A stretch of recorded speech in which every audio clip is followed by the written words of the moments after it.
سب سے اہم نقطہ جو ہے وہ ہے کہ جی جو ایم این ایز یا ایم پی ایز عدم اعتماد میں اپنی پارٹی کے مخالف ووٹ ڈالیں گے وہ ووٹ گنے نہیں جائیں گے۔ اب یہ ایک رائے اگر مان لی جائے، 3 ججز کی رائے کو مان لیا جائے تو اس کے اثرات کیا ہوں گے؟ اس کا پہلا اثر یہ ہے کہ آرٹیکل 95 اور 136، آرٹیکل 95 جو عدم اعتماد وزیر اعظم کے خلاف اور آرٹیکل 136 عدم اعتماد وزیر اعلیٰ کے خلاف، یہ آئین سے اومٹ ہو جائیں گے، ختم ہو جائیں گے، یعنی آپ عدم اعتماد نہیں کر سکتے۔ دوسرا اس کا اثر یہ ہوگا کہ آرٹیکل 63A آپ یہ سمجھیں کہ یہ ری فریز ہو گیا، دوبارہ لکھا گیا، اور اگر ووٹ گنے ہی نہیں جائیں گے تو پھر کسی کے ڈی سیٹ ہونے کا تصور جو ہے وہ بھی ختم ہو جائے گا، کیونکہ بنیادی طور پر ہم یہ دیکھیں گے کہ عدم اعتماد ہو نہیں سکتا۔ اگر عدم اعتماد نہیں ہو سکتا تو پھر 60A کی جو پروسیڈنگ ہے کسی کو ڈی سیٹ کرنے کی، وہ بھی ساری نہیں ہو سکتی، یہ ری رائٹ ہو گیا، ری فریز ہو گیا، امینڈ ہو گیا۔ اگر سپریم کورٹ کی اکثریتی رائے، جس طرح اس میں کہا گیا کہ جی پولیٹیکل انسٹیٹیوشنز ہوتی ہیں، پولیٹیکل پارٹیز، ان کو مضبوط ہونا چاہیے، ان کے حقوق کا تحفظ کیا جانا چاہیے، لیکن سیاسی جماعت کے فرائض بھی ہوتے ہیں۔ جہاں ہم رائٹس کی بات کرتے ہیں وہاں ڈیوٹیز بھی ہوتی ہے۔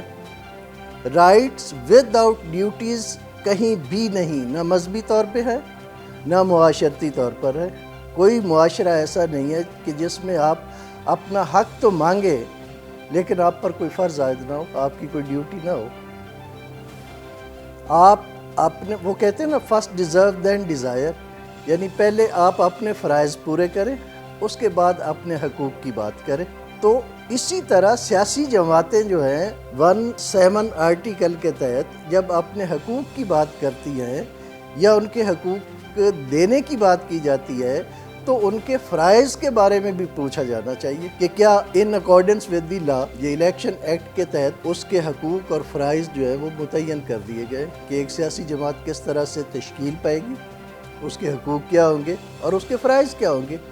کیا کبھی ہم نے پوچھا کہ کیا وہ اپنے فرائض جو ہیں وہ پورے کر رہے ہیں؟ ساری سیاسی جماعتیں جو اس وقت بینیفیشریز ہیں، گورنمنٹ میں ہیں یا گورنمنٹ کے لیے سٹرگل کر رہی ہیں، جلسے کر رہی ہیں، تو کوئی بھی جمہوری نہیں ہے بھائی، ساری نامزدگیوں پہ چل رہی ہیں۔ ایک ایک بندہ اوپر بیٹھا ہوا ہے، اگر اس کو پکڑ کے باہر نکال دیں تو سیاسی جماعت جو ہے وہ کولیپس کر جاتی ہے۔ یہ کون سی سیاسی جماعت ہوتی ہے؟ تو سوال یہ پیدا ہوتا ہے کہ کیا اس رائے کے ذریعے ہم سیاسی جماعتوں کے حقوق کا تحفظ کر رہے ہیں یا چند پولیٹیکل ایلیٹس جو ہے ان کو شخصی آمریت جو ہے وہ دے رہے ہیں؟ اگر ہم کہتے ہیں کہ جی مارشل لا ہے تو پھر یہ کیا ہے؟ سپریم کورٹ انٹرپریٹیشن کر سکتی ہے، سپریم کورٹ امینڈ نہیں کر سکتی لا کو۔ آپ ایک رائے دے کے، یہ ضروری نہیں ہے کہ جب کسی سے رائے مانگی جائے تو آپ، ٹھیک ہے ایک بہت ہمارے لیے ایک مقدس عدالت ہے، عدالت عظمیٰ ہے، بہت بڑی عدالت ہے، لیکن وہاں بھی آپ دیکھیں کہ ایک ڈیفرنس آف اوپینین ہے۔ 2 ججز کہہ رہے ہیں کہ جی جو 63 آرٹیکل لکھا ہوا ہے وہ ٹھیک لکھا ہوا ہے، اس کے مطابق کارروائی ہونی چاہیے۔ 3 کہہ رہے ہیں کہ جی ان کے ووٹ ہی نہ گنے جائے، اور نہ گننے کے جو اثرات ہیں وہ میں نے آپ کو بتا دیے۔ تو بنیادی طور پر، عملی طور پر اس کا جو اثر ہے وہ زیرو ہے، اس کا کوئی اثر نہیں ہے۔ سپریم کورٹ آئین کو امینڈ نہیں کر سکتی، اور پھر اس میں کوئی ایسی آرٹیکل بھی نہیں ہے، کوئی ایسا لیجسلیشن بھی نہیں ہے جو آئین کی بنیادی روح کے خلاف ہو۔ سپریم کورٹ کو یہ حق حاصل ہے کہ اگر آئین کے بنیادی ڈھانچے کے خلاف، بنیادی روح جو ہے اس کے خلاف اگر کوئی لیجسلیشن ہوتی ہے تو اس کو سٹرائک ڈاؤن کر سکتی ہے، لیکن یہاں صورتحال ایسی نہیں ہے۔ یہاں آپ کرائسس میں کرائسس کو ایڈ کر رہے ہیں۔ پہلے بحران تھا، بحران میں بحران پیدا کر رہے ہیں، ایک اور بحران آپ نے پیدا کر دیا۔ اور اب اس صورتحال کے تحت الیکشن کمیشن کی طرف اگر آئے کہ اس سینیریو میں الیکشن کمیشن کیا کرے گا، الیکشن کمیشن سوچے گا کہ اگر ان کے ووٹ گنے ہی نہیں جائیں گے تو پھر ان پہ 63A کی جو ڈی سیٹ ہونے کی سزا ہے وہ کیسے لاگو ہوگی؟ وہ سزا صرف اس وقت لاگو ہوتی ہے جب وہ ووٹ کاؤنٹ ہو، جب وہ ووٹ گنا جائے۔ اگر ووٹ گنا ہی نہیں گیا، فائر ہوا ہی نہیں، تو 302 کیسے لگ گئی؟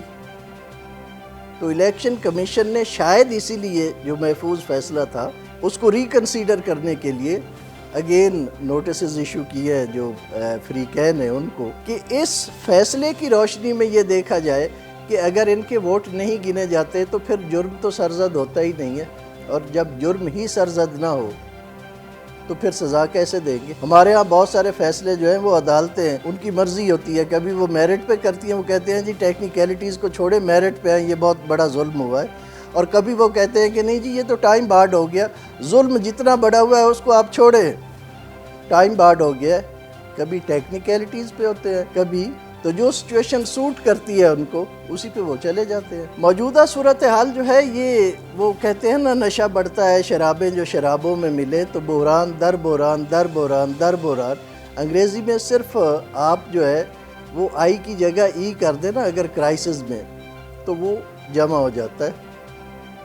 یعنی اس وقت ہم کرائسس والا جو آئی والا کرائسس ہے اس سے ہم ای والے کرائسس میں چلے گئے۔ سپریم کورٹ نے سو موٹو بھی لیا ہے کہ جو تبادلے ہو رہے ہیں، جو گورنمنٹ ہے نہیں لیکن تبادلے ہو رہے ہیں، گورنمنٹ مشینری جو ہے اس کو ادھر سے ادھر پھینکا جا رہا ہے۔ کون پھینک رہا ہے؟